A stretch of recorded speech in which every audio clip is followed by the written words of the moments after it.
మనకి సైట్ వచ్చేసి 20 గుంటల వ్యవసాయ భూమి అమ్మకానికి వచ్చింది. జనగాం జిల్లా కేంద్రానికి కేవలం ఒక 9 కిలోమీటర్ల దూరంలోనే ఈ సైట్ ఉన్నది.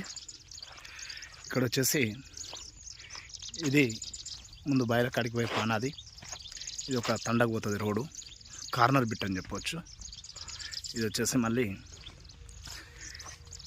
ఇటు బీట్ రోడ్ ఉంటుందండి. ఇక్కడ జస్ట్ దీని తర్వాత ఒక బిట్ ముందు బీట్ రోడ్ అంటే బ్లాక్ టాప్ రోడ్, డాంబర్ రోడ్ ఉంది. డాంబర్ రోడ్కి ఇది వచ్చేసి థర్డ్ బిట్ వస్తుంది. సైట్ వచ్చేసి ఇది మనకు ప్యూర్ రెడ్ సాయిల్ పరంగా చూస్తే ఈ కడ్డీలు వేసి ఉన్నది కదా, రెడ్ కలర్ వేసి ఉన్నది బిట్టు. విలేజ్ వచ్చేసి మనకు అవపడేదే, మళ్ళీ విలేజ్ కూడా ఏం పెద్ద డిస్టెన్స్లో లేదు. ఆ వాటర్ ట్యాంక్ అవపడుతుంది కదా, అదే విలేజ్. జస్ట్ విలేజ్కి ఒక 200 మీటర్ల దూరంలో, బీట్ రోడ్కి ఒక 150-200 మీటర్ దూరంలో